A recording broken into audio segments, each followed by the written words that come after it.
friends, and welcome back to my kitchen. I don't know why I'm wielding this around like I'm on the Disney Channel, but we're going to make some soup today because, ladies and gentlemen, it is soup season. And my favorite soup that I've been making, no joke, this is the third time in a week I will be making this soup, is a clam chowder with a Midwest twist. What's a Midwest twist, you might ask? Corn. That's the twist. Now, I know what you're thinking. Clam chowder can be a little daunting. It can seem a little scary. Seafood from a can?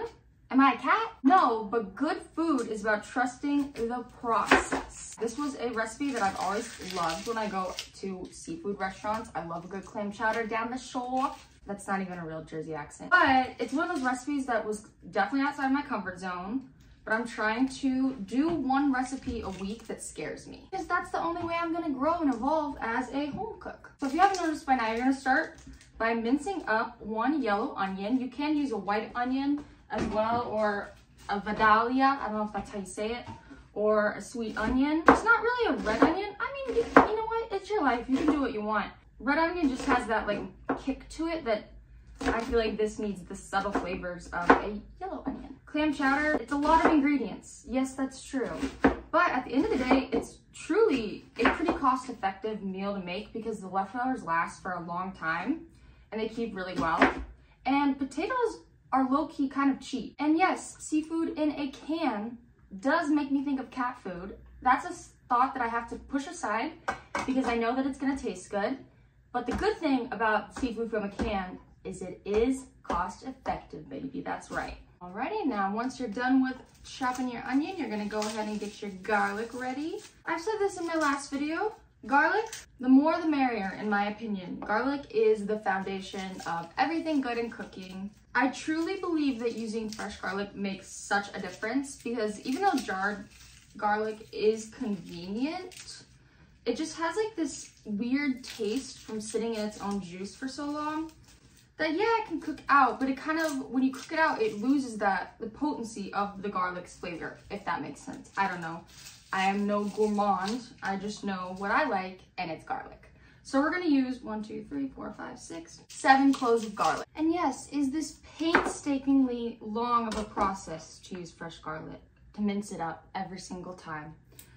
Absolutely. But the same way that I think of my skincare routine, or like, you know, my shower routine or hair care routine, where it's time, it's effort put in, but I see it as self-care. And I believe that cooking with good, fresh ingredients is kind of like a form of self-care. And that might just be on my eating disorder recovery, like mindset of viewing food as like something that is a very special bond to me now, instead of something that is the enemy, has made me really appreciate flavors. And you know what? The best part of cooking is enjoying yourself. So pour yourself a little cocktail, a little cup of tea, whatever floats your boat. I'm gonna pop out a little brewski.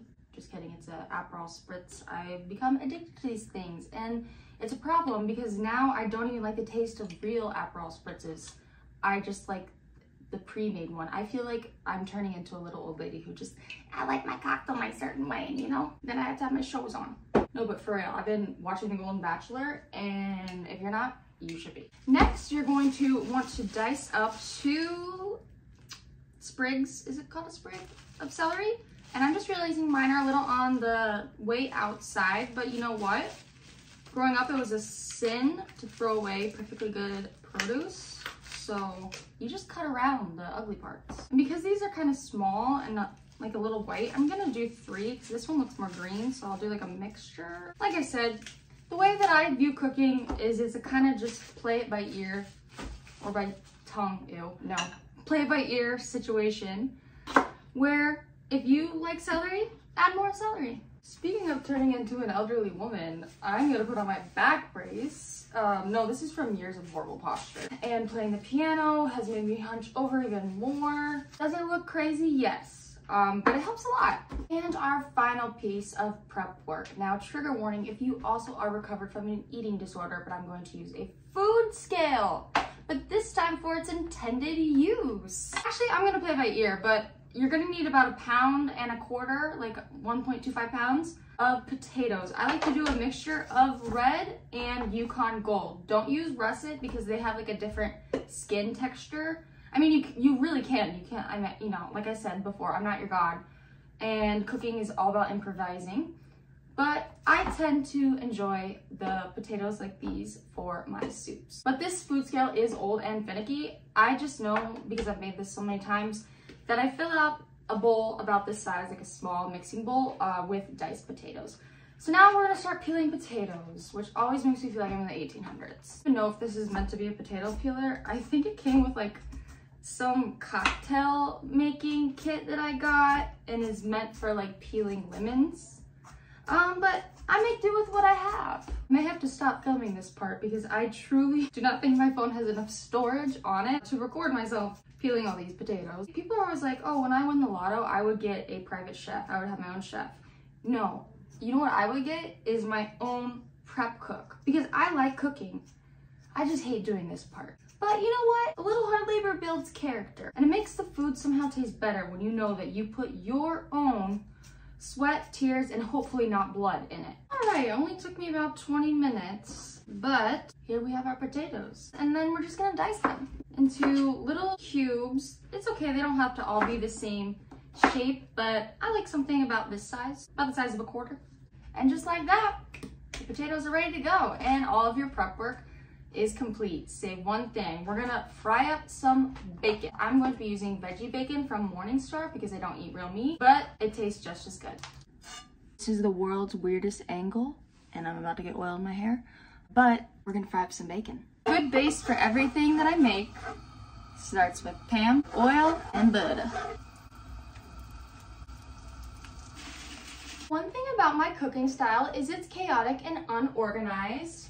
And yes, I like to make my salad before my main. Now hear me out. I know that logically that makes no sense. Most people can multitask and make a salad while they're making the main, or a lot of people make it right after to prepare. But for me and my OCD and ADHD ridden brain, making this salad always happens right now. Right after I've done all the prep work, I'm like, oh, I should make a salad because if I don't do it now, later I'll be too hangry or too excited to eat the main that I'm not gonna make a salad, and you know, you gotta have a well-balanced meal. One of my favorite lazy salads, aka one of the salads I'll make when we've decided to make a salad in the middle of making a chowder that has created a huge mess in the kitchen, so we're not trying to like be looking for anything fancy. I'm using this spring mix. You can really use anything. Arugula, spinach, anything will work with this. Just noticed I had this cucumber in the fridge that's probably on its last day, so we're gonna make use of that, but very thinly sliced. Esty! Sorry about that. Esty is on her bullshit, as I like to call when she has the zoomies.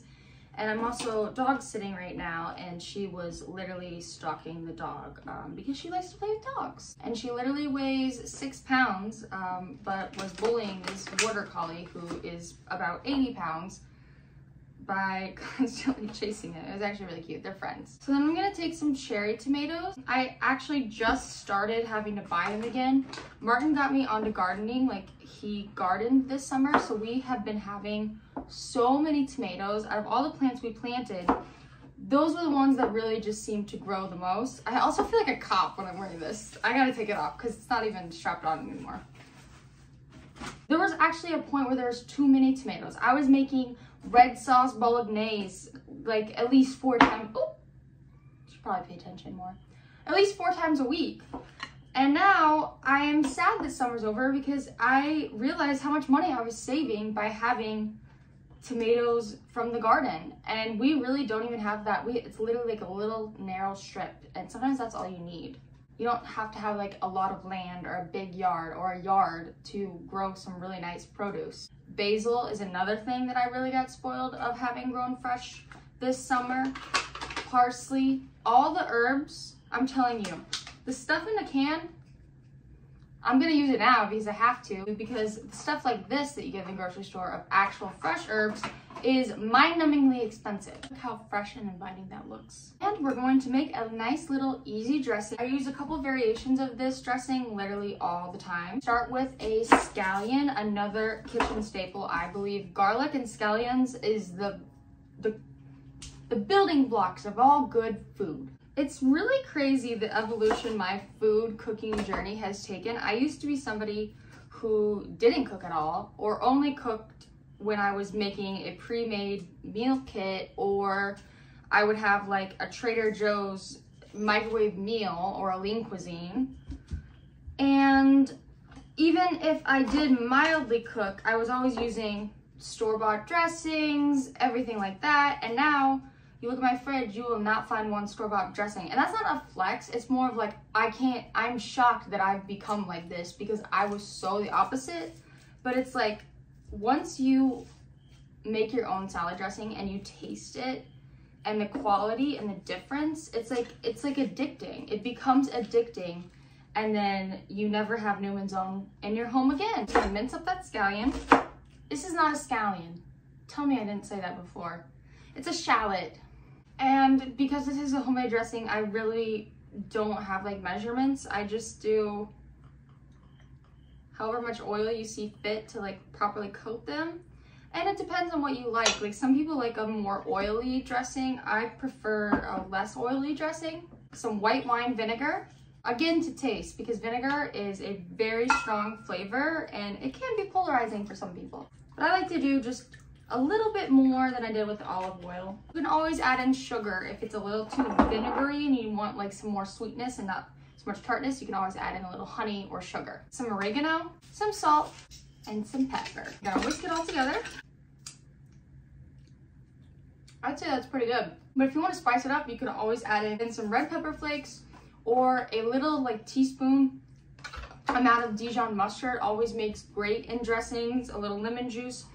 But the fabric of a good dressing is a couple things. You want some kind of vinegar, whether it's white wine like I use, balsamic or red wine vinegar. I just realized this is now open, the spice drawer. You guys don't need to see that mess.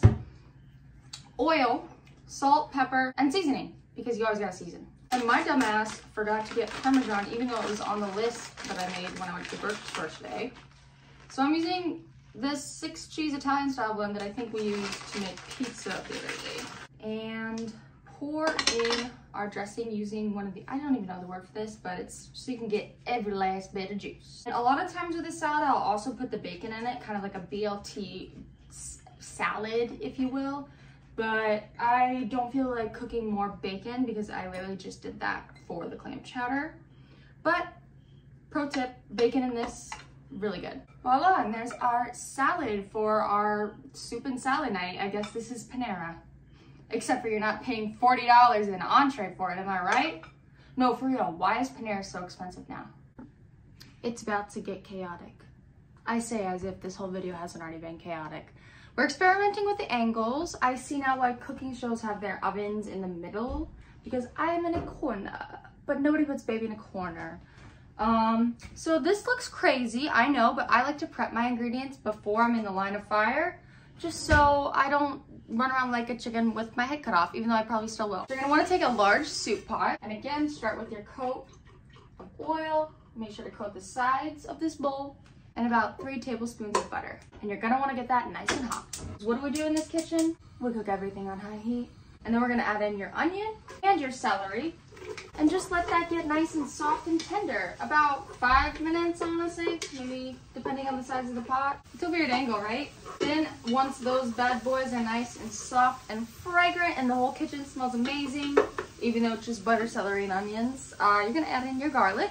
About a teaspoon of hot sauce. I like to use Cristal. If you're using Tabasco, a little less because it is a little bit stronger. And you're gonna add about a teaspoon of Worcestershire sauce. I'm not even joking, I could literally drink this stuff. A seasoning of paprika, another holy grail product that I always put in pretty much every single thing I cook. Some oregano, some parsley, some thyme, a salt, and some pepper. Wish you guys could smell this right now. Then you're gonna add 1/3 cup of flour and just cook it for like about 2 minutes, but basically just until it doesn't smell like raw flour, if that makes sense. Basically all the flour is gonna do is just thicken up the soup.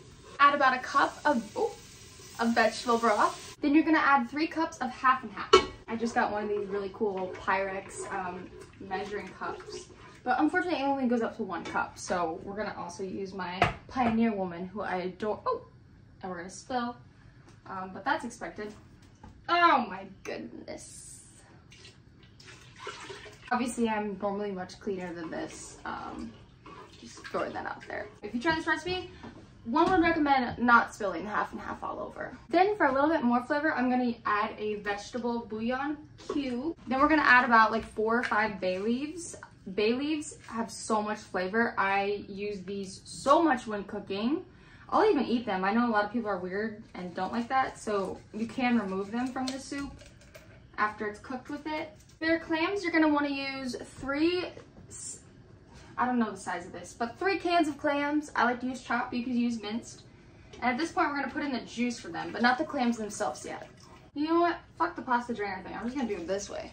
And if a few little clams get in, so be it. Then you're gonna take an 8-ounce bottle of clam juice and add that as well. Then you're gonna turn the heat up and bring it to a gentle boil and cover that and put it to simmer on low, partially cover, for 20 minutes. It's been 20 minutes and now we're gonna add in our potatoes. Now to make it a Midwest clam chowder, we're going to add in about 1.5 cups of corn. And then you're gonna turn up your heat once more to get that boil kind of back before we reduce it down to a simmer. Good cooking is a lot of patience because it's a lot of boiling, reducing, boiling, reducing. It's very mundane, but I find that therapeutic. It's already so good.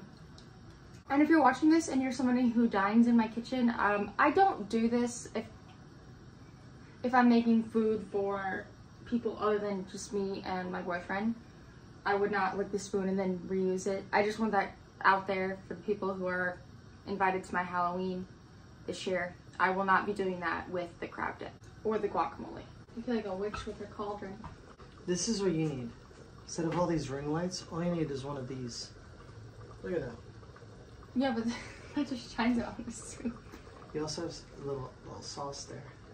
Yeah, I'm looking at you. Want to taste? Not for my there. I'm not for the soup. Tastes like makeup. Is that a gentle boil? I don't know. Touch it. That is a gentle boil. We're going to reduce it to low. Put back on that partial cover.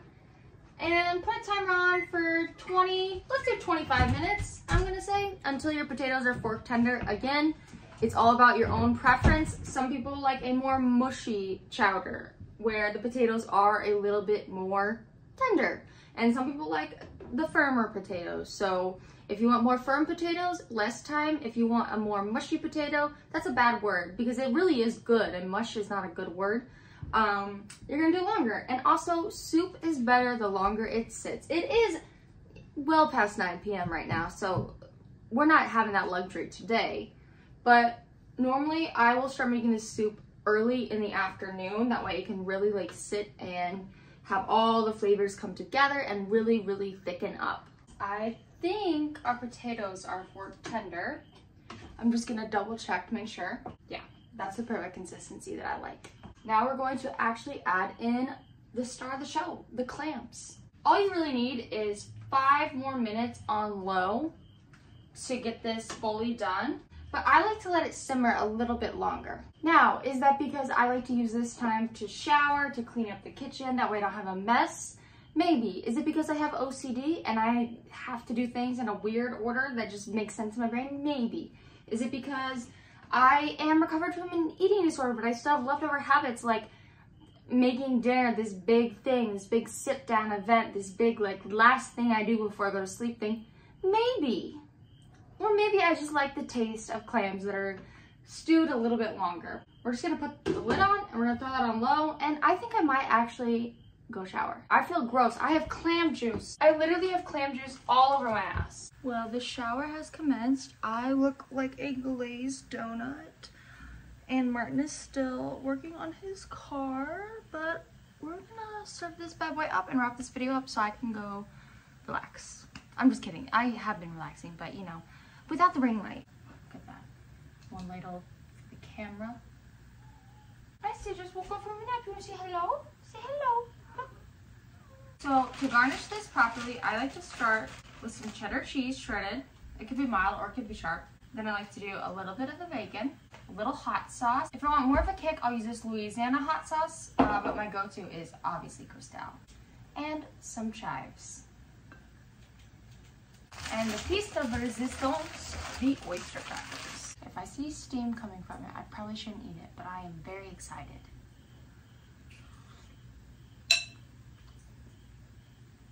You know that old, I think it was a Godiva commercial, where like the woman would eat the piece of chocolate and this song would play of like Italian violins, and it's like, I can't hum a violin tune, but it was basically like she ate something that literally made her feel bliss and like close her eyes and feel something. This is something that you will eat and it will make you feel something.